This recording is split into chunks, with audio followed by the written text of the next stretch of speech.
थी। और इस बार फिर हम, चूंकि अब कुछ प्लैनेट्स में चेंजेस आ रहे हैं, कुछ अलाइनमेंट हो रहे हैं, कुछ बदल रहा है। हाथी को प्रसन्न करने से राहु प्रसन्न होते हैं। आपके नेटल चार्ट में राहु की क्या स्थिति है ये देखना चाहिए। उसके हिसाब से ही वो दशा बुद्धि अंतरा और ट्रांजिट में फल देता है।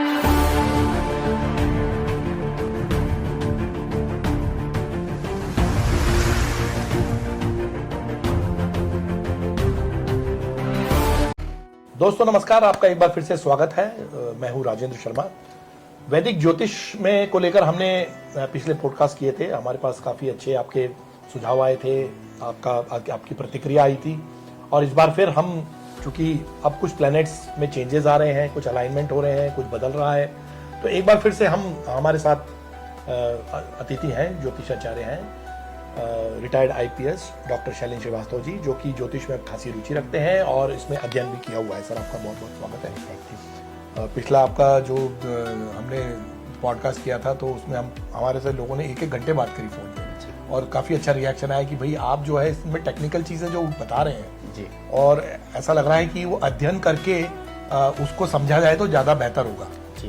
तो मैं समझता हूँ कि इससे बड़ी बात और कुछ हो ही सकती है। अगर लोग सोच रहे हैं कि एट रैंडम ज्योतिष हाथ देखकर या पत्रिका देखकर बताने से अच्छा इसका पूरा अध्ययन किया जाए। ये बहुत गूढ़ विद्या है जी, और पूरा अध्ययन तो मेरे ख्याल से पूरा जीवन में भी नहीं हो पाता है। जी, बहुत मुश्किल लेकिन जितना पढ़ सको उतना अच्छा है। बड़ी एक्यूरेट साइंस है। हाँ, ये कोई फिलोसॉफी नहीं है, जी, एक प्योर साइंस है। हाँ। और और हमारे ऋषि मुनियों ने हजारों लाखों साल तप करके जी, और अध्ययन करके ये सब निकाला है। ग्रहों के क्या असर होते हैं मानव जीवन पर या प्रकृति पे या बड़े लैंड मास पे या ग्रहों के आपस में क्या दूरियां होती हैं, क्या होती है, इस सब पे हमारे ऋषि मुनियों ने बड़ा गूढ़ अध्ययन करके और बिना किसी नासा टेक्नोलॉजी और रेडियो टेक्नोलॉजी और दूरबीन और टेलीस्कोप उसके बिना किया है। और उनकी तकनीक अलग थी सर, समझ ही नहीं पाया अभी तक लोग क्या गूढ़ विद्या है। जी, तो अब इसी सिलसिले में हम अभी कुछ राशियों में परिवर्तन हो रहा है, कुछ ग्रहों में परिवर्तन हो रहा है। राहु थोड़े से प्रभावशाली हो रहे हैं और एक मायावी ग्रह माना जाता है, तो तरह तरह की बातें चलती है। मतलब ज्योतिष में कई लोग ऐसे हैं कि राहु के उपाय बताना शुरू कर देते हैं, लोगों को डराना शुरू कर देते हैं। तो अब ये जो परिवर्तन क्या है, एक तो उसके बारे में थोड़ा सा बताइए और समझाइए कि इसका कितना क्या असर है, किस तरह से शुरू होगा। देखिए, राहु एक छाया प्लेनेट, छाया ग्रह है। जी, इसके लिए पहले आपको राहु की उत्पत्ति समझना पड़ेगी। जी, बिल्कुल सही कहा। जब हमारे माइथोलॉजी में बहुत सारी स्टोरीज हैं और बहुत सारी स्टोरीज समुद्र मंथन से निकलती हैं। जी, जब समुद्र की चर्निंग हुई तो उसमें बहुत सारी कहानियां निकली। भगवान शिव नीलकंठ बन गए, जी, पूरा विषपान करके। विष्णु भगवान का मोहिनी अवतार हुआ, लक्ष्मी जी की उत्पत्ति हुई, चंद्रमा की उत्पत्ति हुई, पारिजात की हुई, ऐसी बहुत सारी हैं, कामधेनु की, ऐरावत हाथी की, उच्च सुख घोड़े की, जो फ्लाइंग हॉर्स था, ये सब उत्पत्तियां हुई। उनके साथ में धन्वंतरी जी अमृत कलश लेकर आए, बिल्कुल नेक्टर निकला, जिसके लिए समुद्र का मंथन किया गया था। तो विष्णु भगवान ने मोहिनी का रूप लेके और राक्षसों को और देवताओं को आमने सामने बैठा दिया, और वो चुन चुन के देवताओं को मोहिनी अवतार में अमृत दे रहे थे और राक्षसों को वो कुछ और दे रहे थे, मतलब चाहे मदिरा दे या कुछ भी दे, अमृत नहीं दे रहे थे। लेकिन तो एक और उसके पीछे वजह भी थी, हाँ, कि राक्षस उसका दुरुपयोग करेंगे। तो स्वरभानु नाम का राक्षस था जी, जो थोड़ा होशियार था, राक्षसों का सेनापति भी था। जी, तो वो चुपचाप बेस बदल के देवताओं के बीच में बैठ गया और विष्णु भगवान ने उसको कुछ अमृत दिया और उसने उसका सेवन किया। चंद्रमा और सूर्य ने उसको देख लिया तो उन्होंने विष्णु भगवान से शिकायत की, तो उन्होंने तुरंत मोहिनी अवतार से अपने ओरिजिनल अवतार में आ गए, विष्णु अवतार में, और सुदर्शन चक्र से उसका गला काट दिया। जी, जी, जी। अब जो स्वरभानु है उसकी माँ थी सिंहिका। ये बेसिकली सिंहिका क्षेत्र यानी जो आज की श्रीलंका है, वहाँ के थे। तो वो शिव की बहुत बड़ी भक्त थी, हिरण्यकश्यप की पुत्री थी, और दीति उसकी माँ थी, शिव की बहुत बड़ी भक्त थी जी। और राक्षस से शादी हो गई थी। जी। तो वो तुरंत भाग के शिव के पास गई कि भाई मैं आपकी सबसे बड़ी भक्त हूँ और मेरे पुत्र के गले से कुछ बूंदे तो अमृत नीचे उतरा है, तो उसको मार कैसे सकते हो। तो फिर विष्णु भगवान ने उनको छाया ग्रह के रूप में बाकी 7 ग्रहों के साथ स्थापित किया। जी। राहु केवल सर है, केतु धड़ है। जी। जब विष्णु भगवान ने जी। इसको चक्र, सुदर्शन चक्र से जी। राहु केतु को काटा, जी। तो सर्प क्षेत्र है श्री कालाहस्ती में, जो कि आंध्र प्रदेश में, वहां पर सर गिरा। और केजा पेरम पलम, ये तमिलनाडु में जगह है, जहां पे धड़ गिरा, जो कि केतु बना, और जहां सिर गिरा था वो राहु बन गया, स्वर भानु का। अब इसमें मैं एक छोटा सा प्रश्न आपसे ये भी करूंगा कि जैसे उत्तराखंड में पैठानी मंदिर है, वहां कहा जाता है कि वहां पे राहु का सर गिरा, और उसके पूजा के लिए कई लोग बोलते हैं कि वहां आपको पूजा करवा लो तो उसके कई पैसे लगते हैं। तो ये एक तरह से मुझे लगता है कि शायद ये तथ्यात्मक नहीं है, या इसकी जानकारी नहीं हुई है, या इस पे रिसर्च होना बाकी है कि सर कहाँ गिरा था, धड़ कहाँ गिरा था, और उस पे उसके बिना पर उसके उदाहरण को देते हुए अगर ये कहा जाए कि वहां पूजा करवा लो, पूजा तो और कई जगह भी होती होगी। देखिए, पूजा तो बहुत सारे जगह होती है जी। और ज्योतिष शास्त्र खराब भी इसलिए हुई है जी। कि लोग कहते हैं कि वीडियो कॉल पे और संकल्प ले लो और हम पूजा कर देंगे और निकल जाएंगे। जी। मैं इस मुद्दे पे बाद में आता, लेकिन क्योंकि आपने पूछ लिया इसलिए मैं बताऊंगा। शास्त्रों में सबसे बड़ी पूजा शुक्राचार्य जी ने की है। जी। पूजा स्वयं करना चाहिए। केवल रामानंद सागर जी की रामायण सीरियल को छोड़ दें तो कहीं भी किसी को भी, और जिसका की बेसिस नहीं है, ना वाल्मीकि रामायण में है, ना रामचरितमानस में है कि रावण सीता जी को लेके आया पुष्पक विमान में और रामचंद्र जी की पूजा कराई। सबने स्वयं अपनी पूजा की है। लेकिन ठीक है, हमें मंत्र नहीं आते हैं और वो वाइब्रेशंस होते हैं, तो आजकल तो बहुत सारे मतलब ऑडियो कैसेट्स पे या यूट्यूब पे वो मंत्रों के बहुत अच्छे उच्चारण होते हैं, माध्यम होता है, क्योंकि हम पढ़ नहीं सकते तो हम सुन सकते हैं या वो पीछे से बैकग्राउंड में चला सकते हैं। तो इतना पैसा तो नहीं लेना चाहिए, मतलब उचित नहीं है, लेकिन लोग करते हैं, एक आय का धंधा भी हो गया है और बहुत पैसा, मजबूरी का फायदा हो गया है।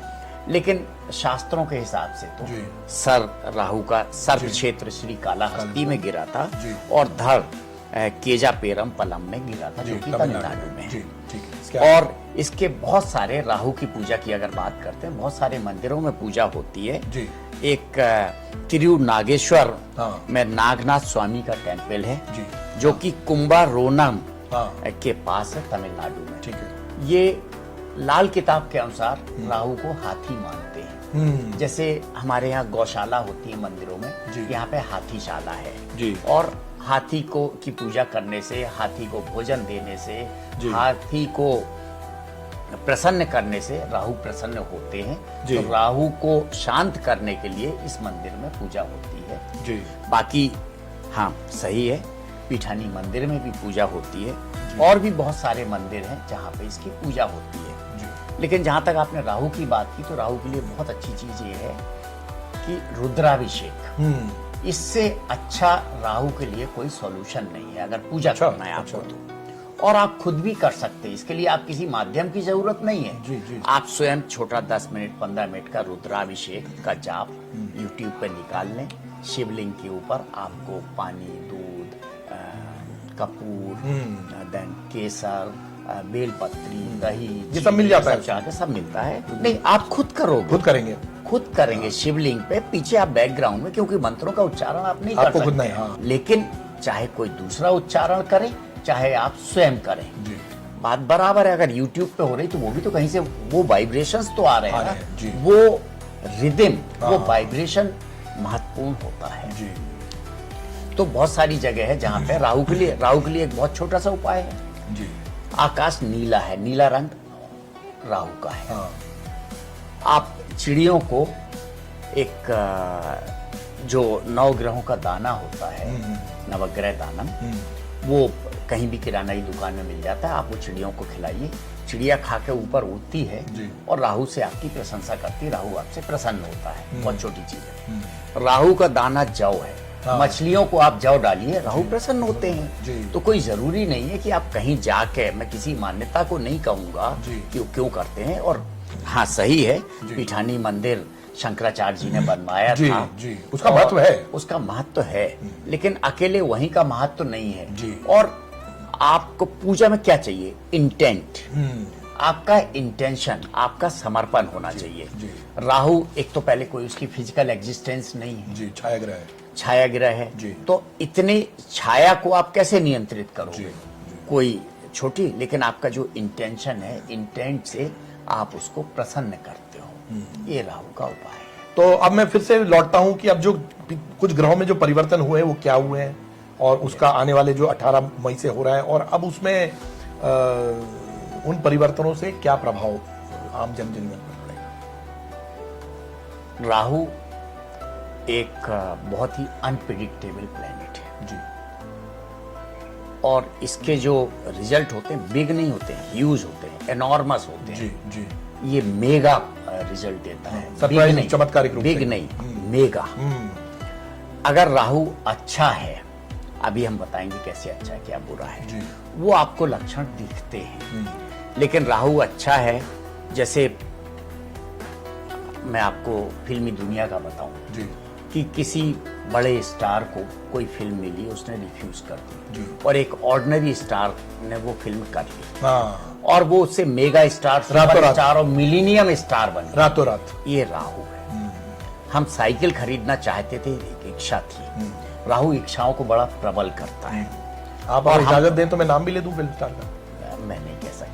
जैसे अमिताभ बच्चन थे, जंजीर में उनको फिल्म मिली, मेगा स्टार बन गया। आपने क्योंकि मिलीनियम बोल दिया ना, तो वो क्लियर हो गया।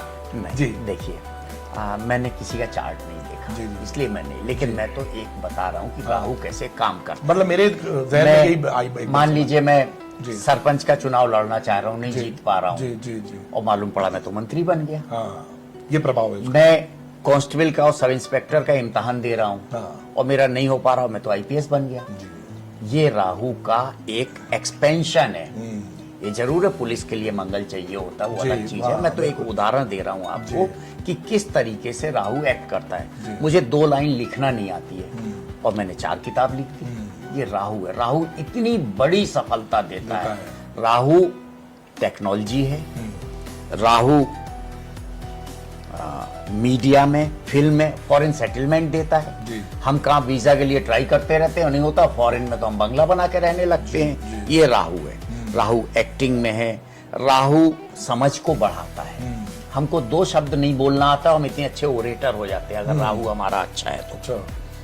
तो राहु तो इच्छा शक्ति बढ़ा के आपकी इच्छाओं को पूर्ति करता है, अगर अच्छा राहु है। और खराब राहु है तो आपको अर्श से फर्श पे ले आएगा, रातों रात आपका दिवालिया निकाल देता है। आप एकदम पाई पाई के लिए मोहताज हो जाते हैं। आपकी स्लीपलेसनेस हो जाती है। बहुत सी अननोन डिजीजेस, हिडन डिजीजेस हो जाती हैं। आपको स्किन डिजीज हो जाती स्किन है। वगैरह हो जाती है। तो मेंटल फैटीग देता है। राहु जुआ खिलाता है। राहु एडिक्शन देता है, ड्रग एडिक्ट हो जाते हैं। अगर राहु आपका खराब है तो ड्रग एडिक्शन देता है। ऑफ कोर्स इसमें हाउसेस का भी होता है कि 8th हाउस भी इन्वॉल्व होगा, कैसे होगा। तो ये तो राहु की अच्छाइयां और बुराइयां हुई। जी, राहु का जो शांत करने का है, या उसके अगर नेगेटिव फल हैं तो उसको कैसे पॉजिटिव में बदलें, जी। उसके लिए मैंने आपको बताया कि कुछ पूजा है, कुछ कार्मिक है। जी। इसके अलावा राहु एक प्लेनेट है जिसकी डिफॉल्ट सेटिंग मैलेफिक है। लेकिन राहु मैलेफिक सबका थोड़े होता है। जी। और अगर मैलेफिक भी है तो आपको उसकी सेटिंग चेंज करना पड़ेगी। यानी कि उसको आप अपने कार्मिक अलाइनमेंट से काम कर उसको पॉजिटिव कर लें। खराब अच्छा कुछ नहीं होता है। अब इंडिविजुअल चार्ट पे आ जाएं। पर वो अभी जो 18 मई को हो रहा है वो क्या है? बाय डिफॉल्ट राहु आ रहा है कुंभ राशि में, हाँ, बिल्कुल। जो शनिदेव की राशि है, मित्र की राशि। और मित्र की क्या, राहु तो शनिदेव का भक्त है। भक्त है। तो मतलब अपने गुरु तो नहीं, गुरु तो शुक्र है, लेकिन फिर भी शनि की राशि में आ रहा तो मित्र राशि कहलाती है। जी। अब राहु जब मित्र राशि में आ रहा है तो मित्रों को तो अच्छा फल देगा। जी। पहले वो गुरु की राशि में था, मीन राशि में था, जी। तो जो उसके कहते हैं देव प्लेनेट और दानव प्लेनेट होते हैं, तो जो दानव प्लेनेट की राशियां होती हैं उनमें राहु अच्छा फल देता है सामान्यतः, जी जी जी। और जो देव प्लेनेट की राशियां होती हैं उनमें खराब फल देगा। लेकिन इसके लिए आपका राहु का इंडिविजुअल चार्ट में प्लेसमेंट भी जरूरी है। अगर आपके लाभ के भाव में राहु बैठा हुआ है जी, तो आपको नेटल चार्ट में हमेशा अच्छा फल देता रहे।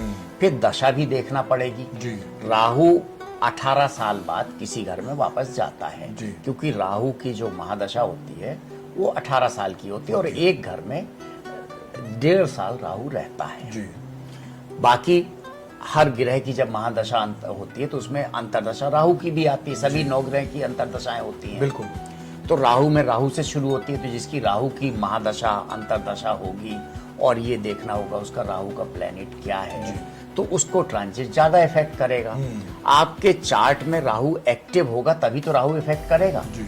आपके घर में अगर कमरे में कोई बंद है, बाहर एक्टिव नहीं है, तो आपको तो हार्म नहीं कर रहा है ना। बिल्कुल। तो आपको हार्म, तो पहली चीज तो वो प्लेनेट आपके दशा भुक्ति अंतरा में एक्टिव होना चाहिए आपको फल देने के लिए, जी। चाहे अच्छा हो या बुरा हो। जी। राहु का ट्रांजिशन 18 साल का होता है, जी। यानी इसकी महादशा 18 साल के कार्मिक साइकिल में पूरी हो जाती है।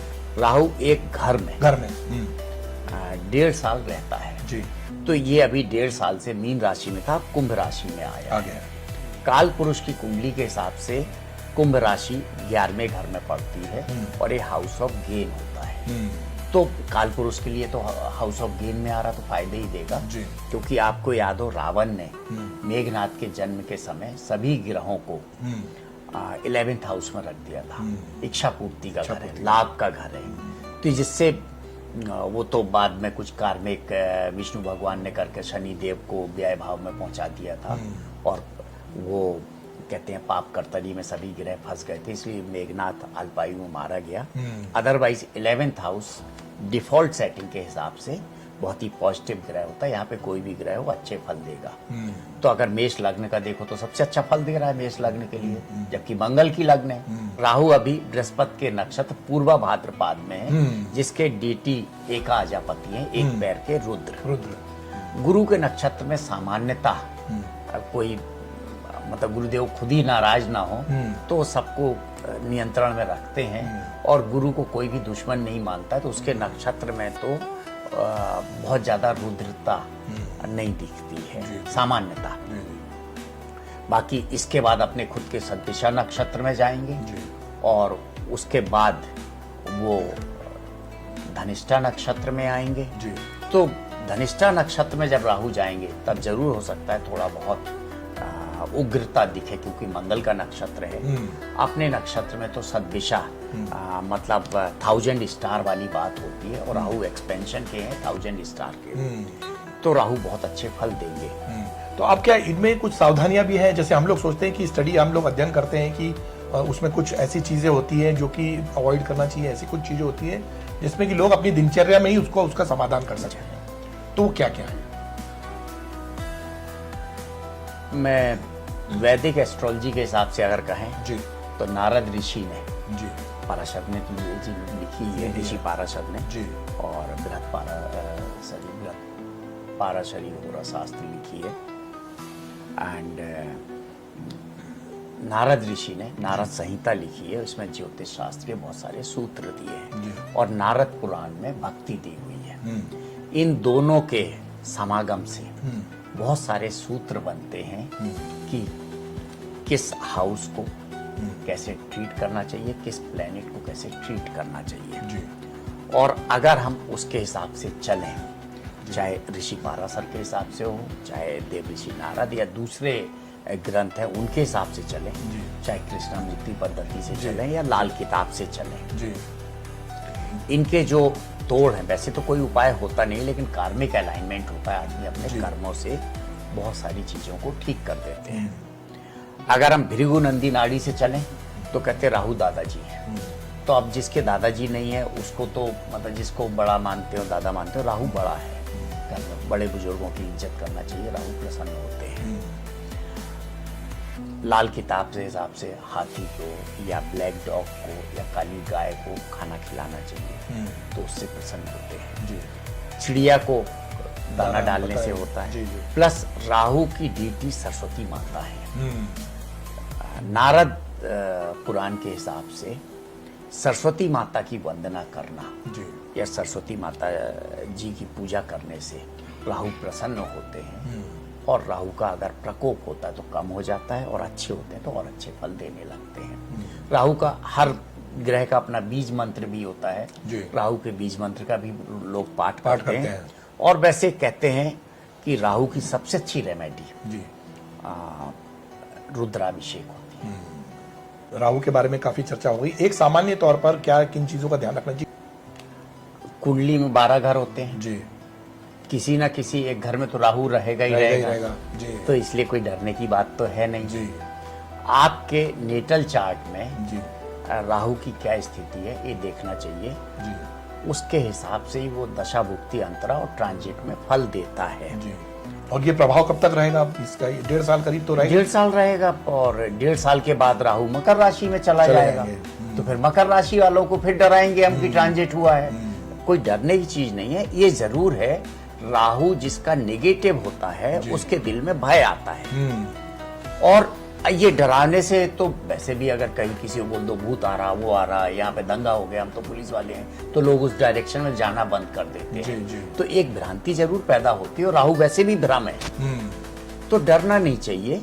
लेकिन अगर अंदर से आ रहा है, खराब सपने आ रहे हैं, सपनों में सर्प दिख रहे हैं आपको, जी, अगर रुद्राभिषेक के बाद सांप दिख रहे हैं, तो ये अच्छी चीज है कि शिव की कृपा है आप। जी, जी, जी। लेकिन अदरवाइज बिना कुछ किए सपनों में सांप आ रहे हैं, तो ऐसा कहते हैं कि राहु आपका खराब है। सपनों में डर लग रहा है, तो हवाई जहाज में उड़ रहे हैं जी। और उस समय आपको डर लग रहा है, तो कहते राहु खराब है। तो रुद्राभिषेक कर लीजिए।